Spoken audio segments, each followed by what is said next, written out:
Efésios, capítulo 1, do versículo 15 ao versículo 23. Convido os homens a lerem os versículos ímpares e as mulheres os versículos pares. Então os homens iniciam assim: por isso também eu tenho ouvido a fé que há em vós, Senhor Jesus, e o amor para com todos os santos. Não cesse de dar graças por vós, fazendo menção de vós nas minhas orações.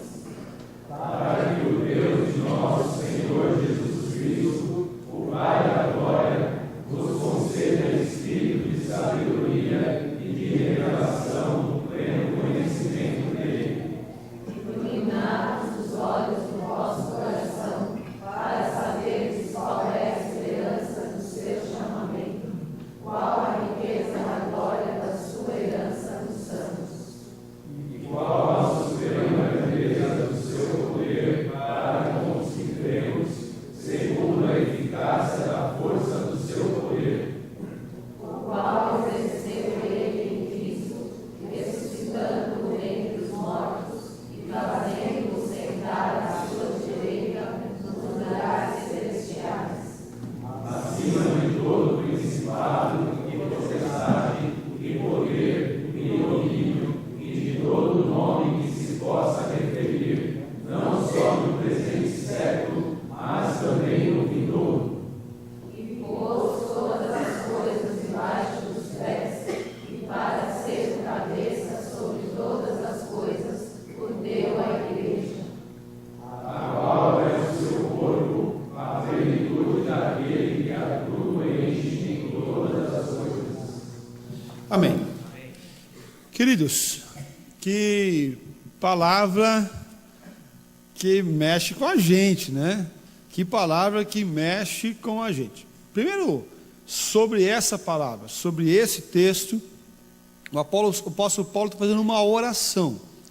Nós temos que entender que isso aqui é uma oração. O apóstolo Paulo está escrevendo uma oração.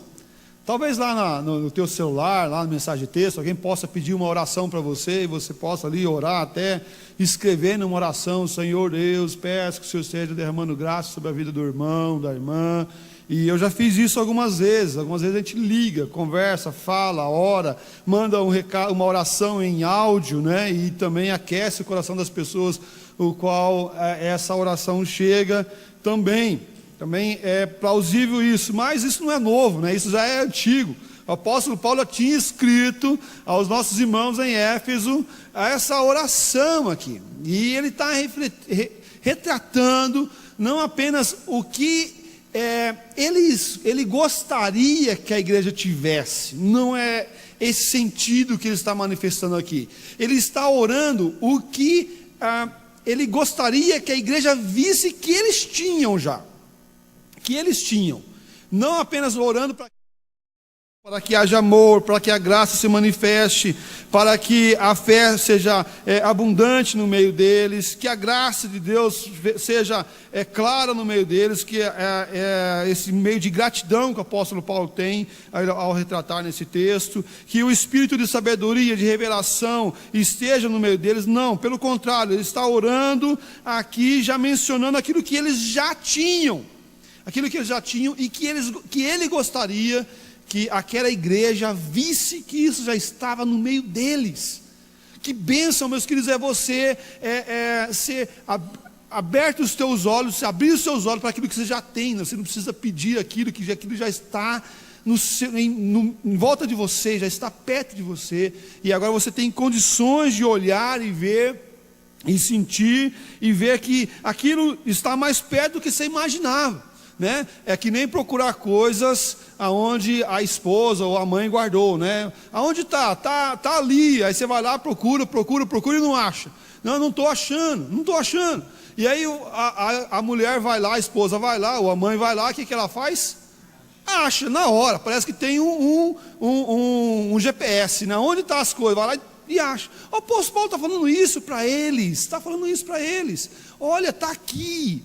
está no meio de vocês, e veja isso, sinta isso, e essa oração sim é para manifestar também, o apóstolo Paulo ora isso de forma muito clara, que a oração, ela é uma ação teológica.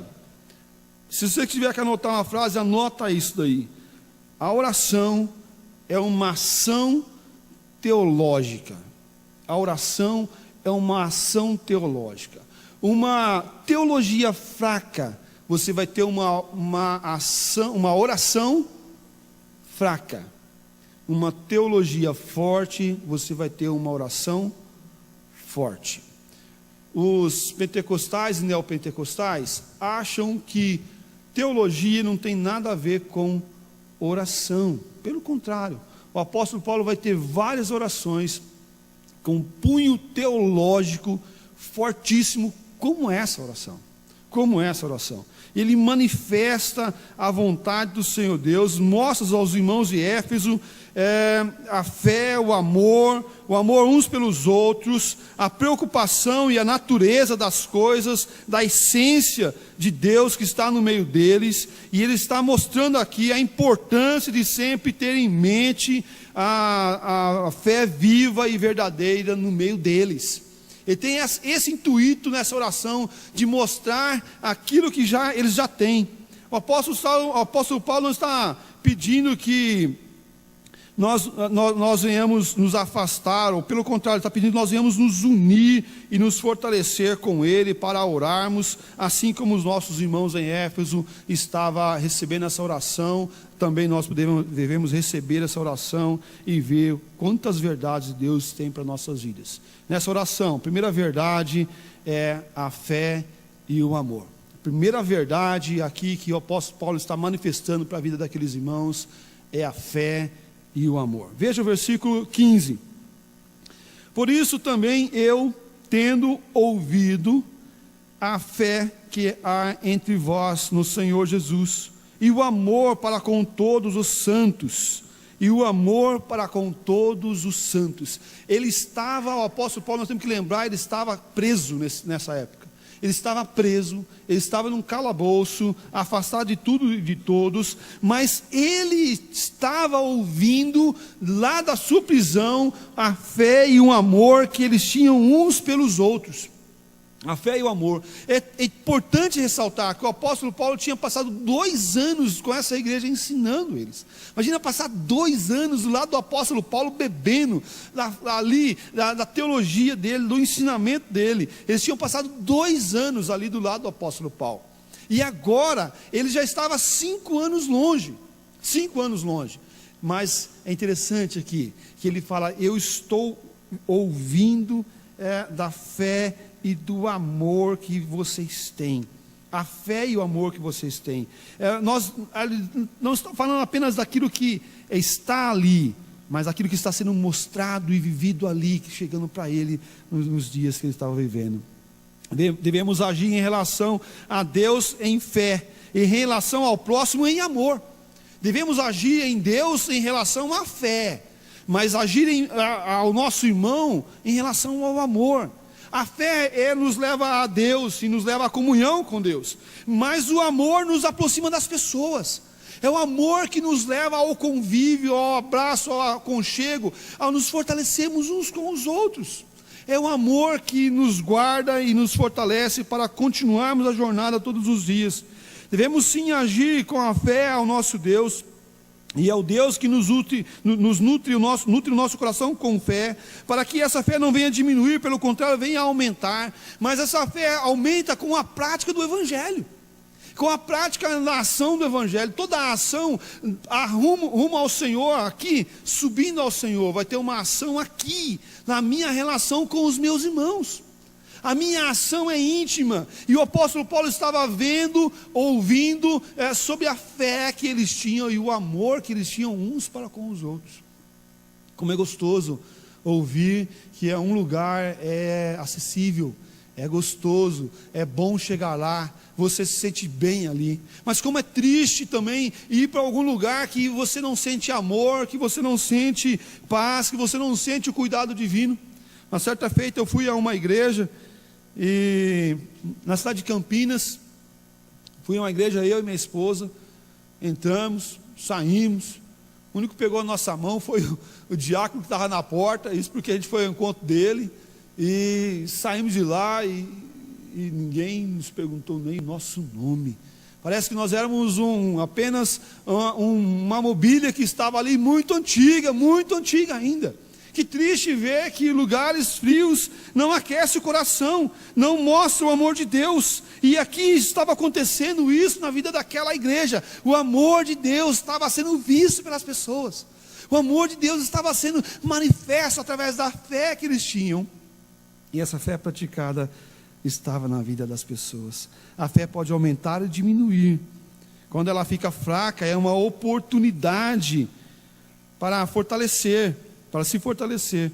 O apóstolo Paulo está pedindo, está mostrando que essa fé deve ser aumentada a cada dia, vivida a cada momento, a cada instante, porque é o Senhor que nos dá a fé, e que também é o Senhor que nos aumenta a nossa fé. Quando os discípulos deparam com o Senhor Jesus a falar sobre o perdão, eles vão dizer ao Senhor Jesus: aumenta-nos a nossa fé.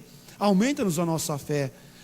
E isso é tão importante nós olharmos e vermos o quão é importante a fé, mas a fé é praticada. João Calvino, ao comentar sobre esse texto, ele resume toda a perfeição dos cristãos na palavra de fé e amor. Cristo é o objetivo próprio da nossa fé, mas o amor se estende a todas as pessoas. Cristo é o objetivo da nossa fé, mas o amor estende a todas as pessoas que estão à nossa volta. Nós não temos como dar fé para as pessoas. Você tem como dar fé para as pessoas? Não dou fé para as pessoas, mas eu dou o quê? Amor eu dou, amor eu manifesto. Eu posso mostrar a minha fé sim, com prática dessa fé, a vivência dessa fé, com o meu testemunho da fé, mas o amor é que eu posso dar. É o amor que eu posso manifestar, seja em uma oração, seja num abraço, seja em olhar no olho daquela pessoa e olhar para ela e dizer: o Senhor Deus lhe ama, e eu também te amo, e eu quero estar do teu lado, eu quero caminhar com você, seja uma ligação, ou um WhatsApp, ou seja o que for. A manifestação de amor deve ser vista, entendida e praticada, porque nós temos a fé do Senhor nosso Deus, e automaticamente o seu amor e a sua graça vem até nossas vidas. Que oração maravilhosa olhar e ver que esse apóstolo, o apóstolo Paulo, o apóstolo da teologia, o apóstolo da predestinação, da eleição, de assuntos difíceis de entender, mas ele fala de fé e amor, de algo tão prático, de tão viver isso na igreja, no meio da igreja. Isso está para a nossa vida também hoje, quando nós olhamos e vemos que devemos ter a fé ao Senhor nosso Deus e praticar isso em amor. Mas também essa oração, em segundo lugar, ela é uma oração com ações de graça. Uma oração com ações de graça. Veja o versículo 16. Leamos todos. Não cesso de dar graças por vós, fazendo menção das minhas orações. Eu não cesso do quê? De dar graças. Calma aí. O apóstolo Paulo tinha vivido 2 anos com eles. 2 anos. Talvez a tua estadia aqui na igreja Presbiteriana Parque das Nações não tenha 2 anos. Né? Talvez não tenha 2 anos. Ou talvez tenha um pouco mais, um pouco menos. Tem alguns que já estão com... Deixa quieto, né? Vários anos de igreja do Parque das Nações. Isso é bênção de Deus, né? Os nossos irmãos aí das antigas, né? Dos primórdios, é bênção do Senhor.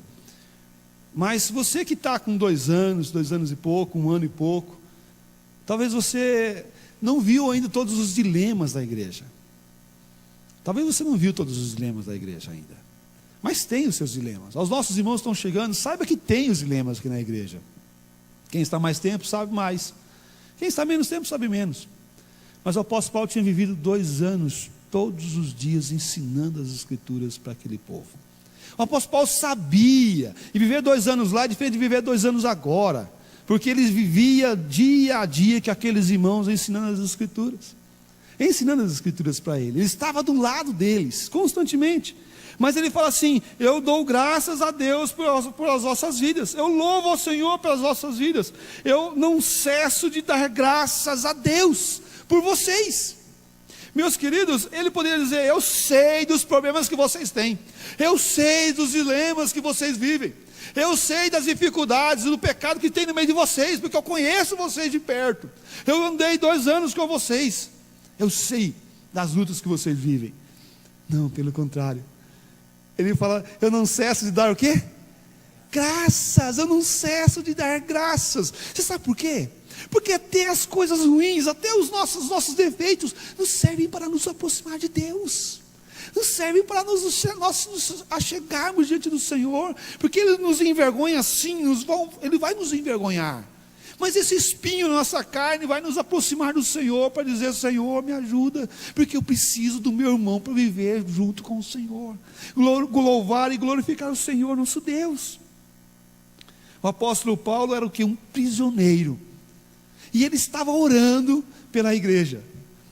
Um prisioneiro orando pela igreja. Ele podia dizer assim: meus irmãos, contrate um bom advogado para me tirar daqui, por favor. Meus irmãos, por favor, contrate lá alguém lá, me ajude alguém, por favor, me ajude, porque eu estou aqui preso, eu estou preso. Vocês não têm compaixão do pobre preso, não? E olha que viver preso lá é bem diferente de viver preso hoje. Por mais que as nossas cadeias estão superlotadas, lá era calabouço, escuro, lugar fechado. Se não tivesse ninguém para dar comida, não comia. Se não tivesse parente para levar comida, amigo para levar comida, não comia. Passava fome, padecia. A pessoa ficava ratítica, diminuía, ia perdendo peso, não pegava sol, daqui a pouco tudo estava ruim, estava ficando amarelão, não pegava sol, falta de vitaminas, e assim ia, até a pessoa morrer. Mas ele, um prisioneiro, estava orando pela igreja, e orando pela igreja constantemente. Ele fala assim: não cesso, eu não paro de orar por vocês, eu não paro de dar graças a Deus pela vida de vocês. Aprenda a ver no meio da igreja as qualidades das pessoas. Aprenda a ver no meio da igreja que tem pessoas que estão aqui do teu lado, que têm defeitos sim, mas eles têm qualidades. E as qualidades dele nós temos que orar e agradecer a Deus. Deus, obrigado porque aquele irmão tem me ajudado a me aproximar do Senhor em oração, porque eu preciso orar mais. Deus, obrigado porque aquele irmão tem me fortalecido a caminhar na fé com o Senhor. Deus, obrigado porque aquele irmão tem me ajudado em oração a viver junto. Deus, eu dou graças a Deus por essa igreja. Meus irmãos, quantas vezes nós paramos mais para criticar e falar mal do que para agradecer? E nós somos ligeirinhos para falar mal, né? Somos ligeirinhos para falar mal. A gravata do pastor não estava combinando, gravata não sei o quê, cabelo, né? E assim vai. E como nós somos ligeirinhos a fazer isso? Agora, como nós somos tardios a agradecer e a louvar ao Senhor Deus pela vida da igreja, pela vida do irmão, da irmã. Meus queridos, devemos dar graças ao Senhor Deus. Nós não somos presos, nós estamos livres. O apóstolo Paulo estava livre espiritualmente, mas preso fisicamente. E ele estava agradecendo constantemente. E agradecendo pela transformação que estava acontecendo no meio da igreja. Não cesso de dar graças, graças por vós, fazendo menção de vós nas minhas orações. O apóstolo Paulo sabia o que estava acontecendo no meio deles. Sabia que a graça e a fé estavam se manifestando no meio deles. Sabia que o amor estava sendo praticado. E aqui eles estavam desenvolvendo na fé e no amor do Senhor. Por isso ele agradece pela transformação que a igreja estava tendo. Pela renovação do Espírito Santo na vida da igreja. Porque é o Senhor que trabalha com o seu Espírito, o Espírito Santo do Senhor na vida da igreja. Mas também, em terceiro lugar, ele pede para o Espírito de sabedoria e revelação. E aqui os mais tradicionais até ficam assim, né, preocupados, né? O que vai ser daí, pastor? Os mais pentecostais falam: oh, aleluia, né? Amém, né? Amém, Senhor, né? Versículo 17, pega lá. Versículo 17. Vamos ler todos. Para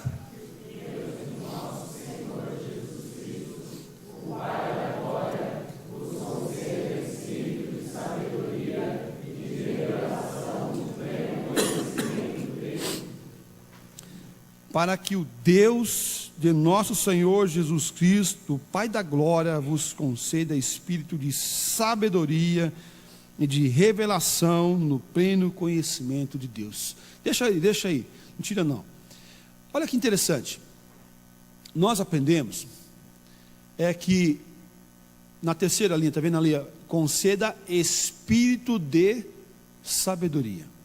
Nós aprendemos que quando a palavra espírito está escrito com letra minúscula, é pensamento, não é Espírito Santo.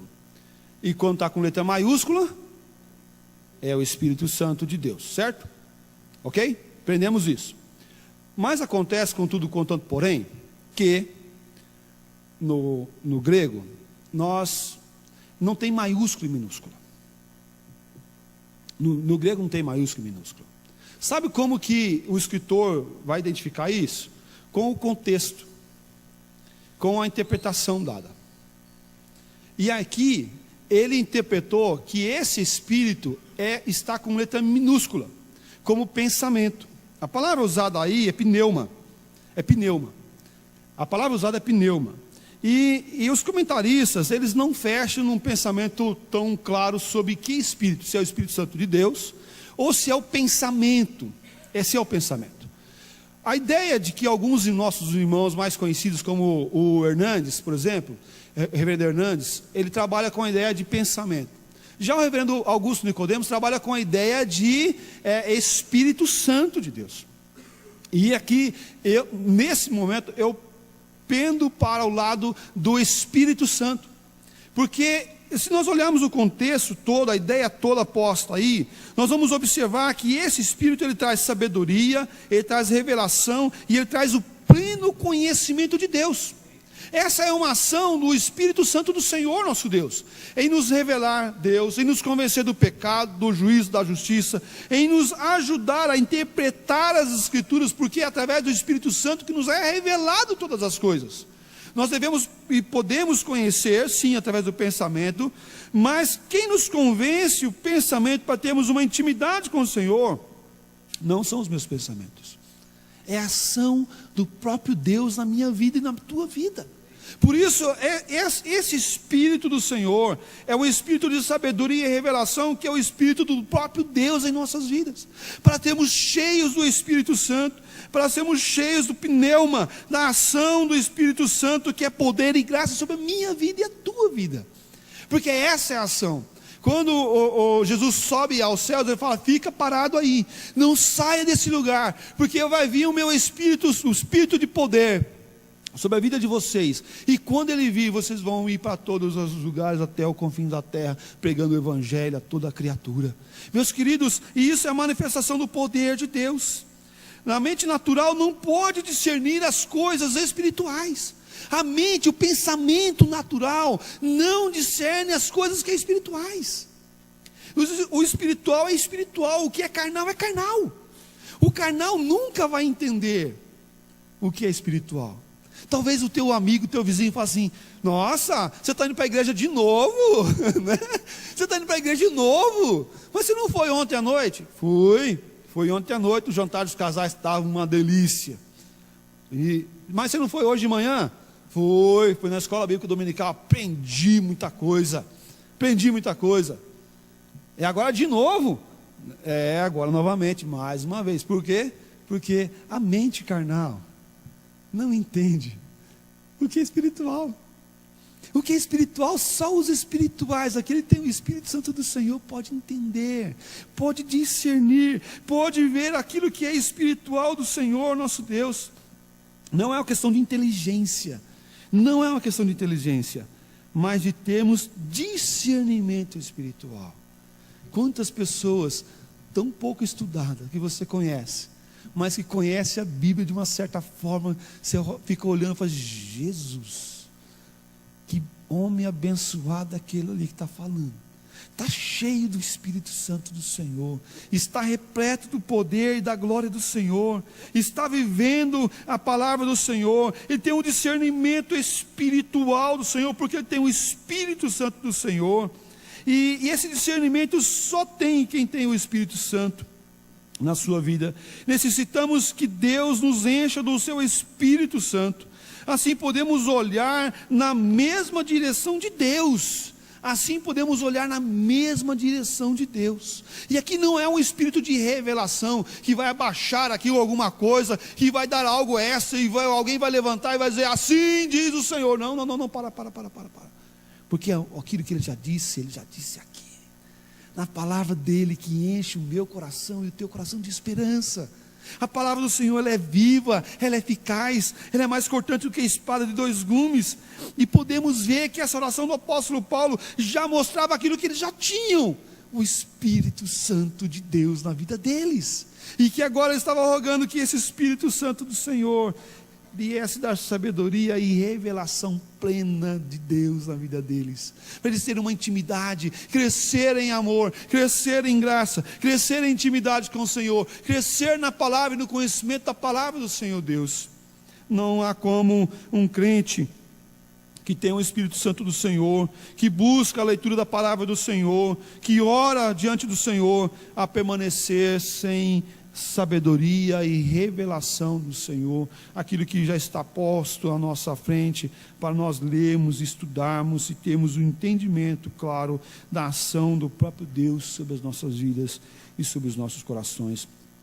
Paulo está ensinando que não é suficiente um conhecimento raso, superficial, é preciso progredir e se desenvolver para ter o conhecimento pleno na palavra do Senhor nosso Deus.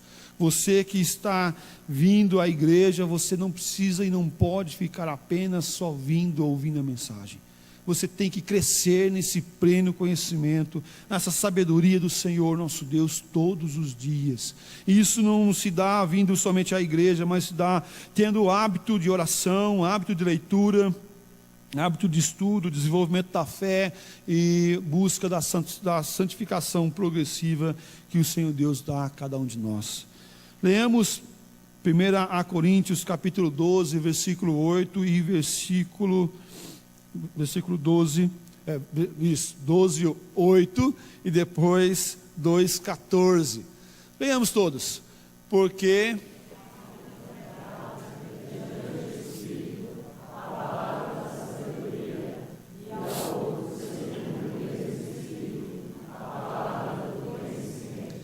percebe que ele quer uma ação que o Espírito Santo dá: sabedoria e conhecimento. Sabedoria e conhecimento. 1 Coríntios 2,14. Ora, o homem natural não aceita as coisas do Espírito de Deus, porque eles são loucura, e não pode entendê-las, porque elas se discernem espiritualmente. O homem natural não vai entender. O homem natural não vai entender. Ele só pode ser entendido espiritualmente. João 14, versículo 16 e 17 fala assim: e eu rogarei ao Pai, e Ele vos dará outro Consolador, a fim de que esteja para sempre convosco, o Espírito da verdade, que o mundo não pode conhecer, porque não o vê, nem o conhece.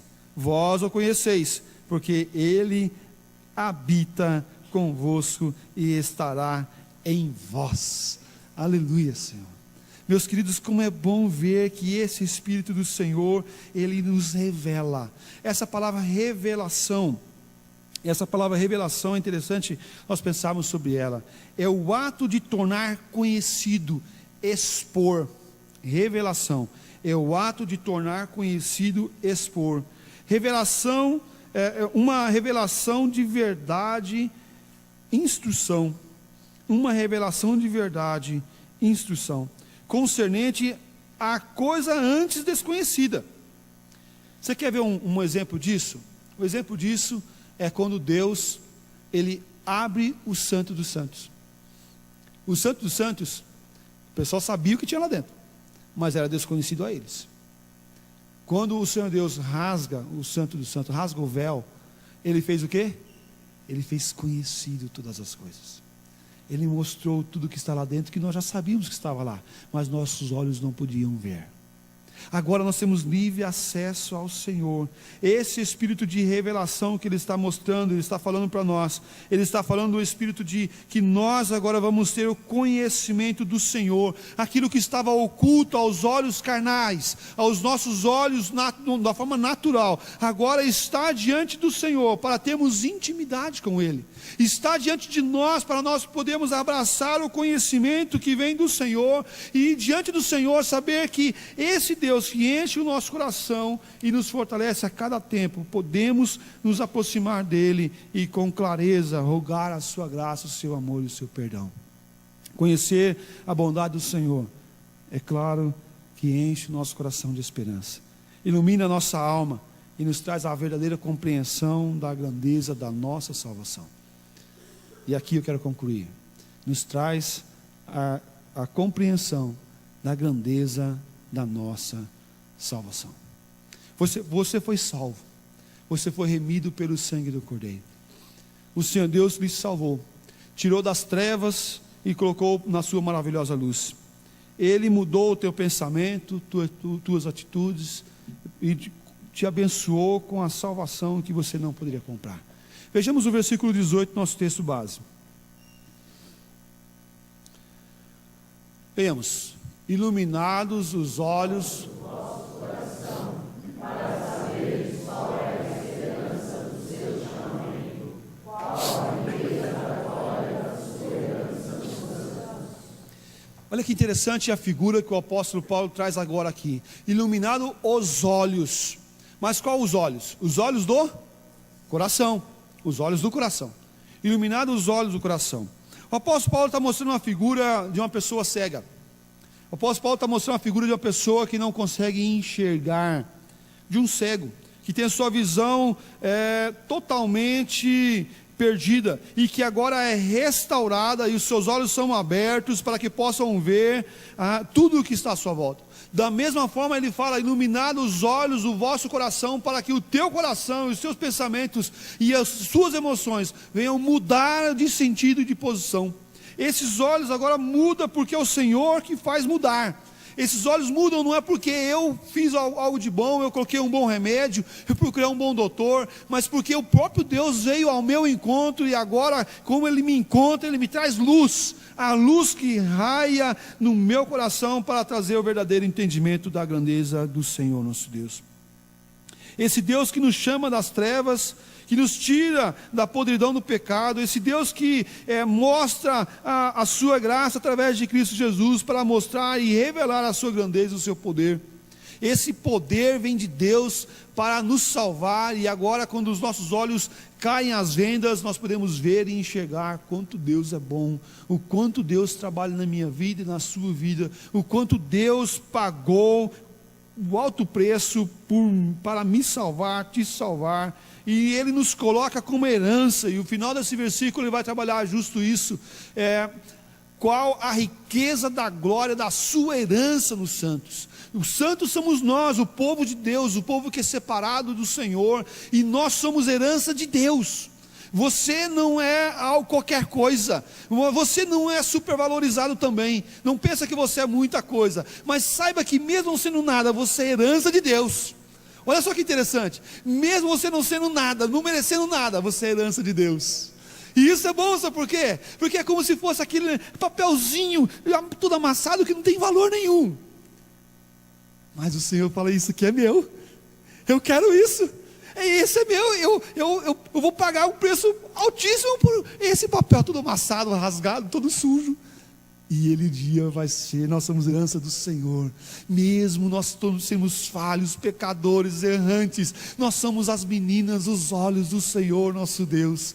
Ele pagou alto preço por mim e por você. Nós somos herança dEle. Ele mandou Jesus Cristo a vir morrer na cruz por mim e por você, porque nós somos herança dEle. Porque nós temos dono. Não é Ele que é nossa herança, não, nós somos herança dEle. Nós somos herança dEle. Nós somos as meninas dos olhos do Senhor. O Senhor Deus nos chama e nos transforma como a sua herança, para manifestar a sua salvação e a sua grandeza, a sua majestade. Isso só mostra o quão Deus é bom, não o quanto nós somos bons. Porque nós não somos bons coisa nenhuma, é Deus que é bom sim. E é Deus que trabalha a sua graça, o seu perdão e a sua transformação, a começar desse pecador que vos fala. É o Senhor Deus que trabalha e quer trabalhar em meu coração e em teu coração. Saiba que a tua certeza da salvação tem um preço. O preço que pagou foi Jesus Cristo naquela cruz, enviado pelo Senhor nosso Deus em amor e graça para te salvar, remir com o seu precioso perdão e transformar a tua vida de pecador, não um pecador arrependido e transformado pelo poder do Senhor nosso Deus. Saiba também que a mesma força que Deus, o mesmo poder que Deus empregou no ressuscitar de Jesus Cristo, é a mesma força que Ele empregou para te salvar. Para te salvar. Entenda isso nessa noite. A mesma força que Deus quebrou a morte da vida de Cristo Jesus naquele Calvário, é a mesma força que Ele usa para te salvar. Veja o versículo 19 e versículo 20. Leamos. E qual...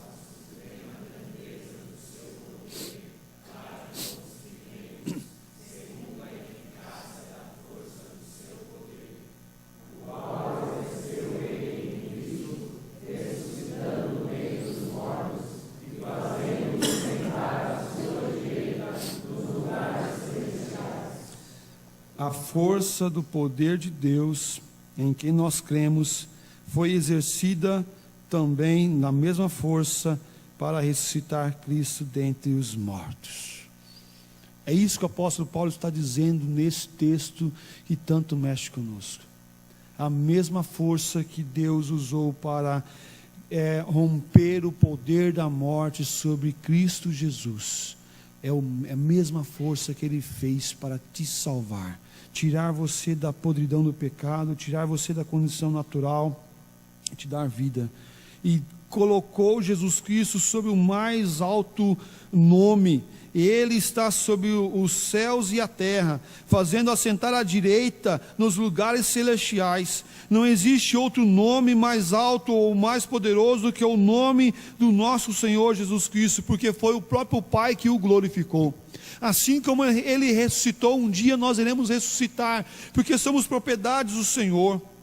É Ele que transforma o nosso coração e age em nossa vida, na minha vida, na tua vida, para termos a certeza incontestável da nossa salvação, a certeza incontestável do amor de Deus e que derramou seu precioso sangue para me salvar. Essa certeza você que é crente, você que teve um encontro com o Senhor pode ter. Não deixa a dúvida bater no teu coração, não deixa o medo afrontar a sua vida, não deixe as tempestades criar dúvidas sobre isso, sobre a sua vida. Mas coloque o Senhor Deus em primeiro lugar na sua vida. Busque ao altar do Senhor, clame a ação do Espírito Santo sobre a sua vida. João Calvino, ao comentar sobre esse texto, ele fala assim: o poder de Deus é revelado quando somos transformados de filhos do inferno em filhos de Deus e herdeiros da vida eterna. Glórias ao Senhor. Ele nos tirou de filhos do inferno e nos fez filhos de Deus, filhos da vida eterna, herdeiros da salvação. Meus queridos, quão grande é esse amor, quão grande é esse nosso Deus que nos ama e que nos transforma. Ele é a nossa segurança, Ele é a nossa paz, Ele é o amor incontestável sobre as nossas vidas, sobre o meu coração, sobre o teu coração. Aplicando isso para os nossos dias, queridos, olhe para o Senhor, viva o grande amor de Deus a cada dia. Não deixe de buscar a fé, o amor, agir com fé, buscar a fé e agir com amor diante das circunstâncias. Não deixe de dar graças ao Senhor por tudo que você tem, pelo lugar que você está, pela palavra do Senhor Deus e pela ação que Deus age na sua vida a cada dia. Mas também busque a presença total do Espírito Santo na sua vida. não o entristeça, mas busque ao Senhor, porque Ele revela e Ele te dá sabedoria sobre todas as coisas. Compreenda a grandeza da tua salvação, compreenda a importância desse ato, compreenda aquilo que Cristo fez naquela cruz, e na hora da dúvida, clame ao Senhor nosso Deus e busque o seu amor e a sua graça. Clame ao Senhor nosso Deus no meio da depressão, da tristeza, da angústia do teu coração, e coloque diante do Senhor, porque todos os nossos pecados foram pagos naquela cruz, na cruz do Senhor Jesus Cristo. Essa palavra é uma palavra de ânimo, de alegria e de força do Senhor sobre as nossas vidas. Você é herança do Senhor. Você e eu não temos valor nenhum para nós, mas diante de Deus vale mais do que o mundo inteiro. Cada um de nós vale mais do que o mundo inteiro, e o seu amor nos alcança cada dia, cada momento. Receba a ação do Senhor Deus, busque essa ação diariamente na sua vida e em seu coração, em nome do Senhor Jesus Cristo.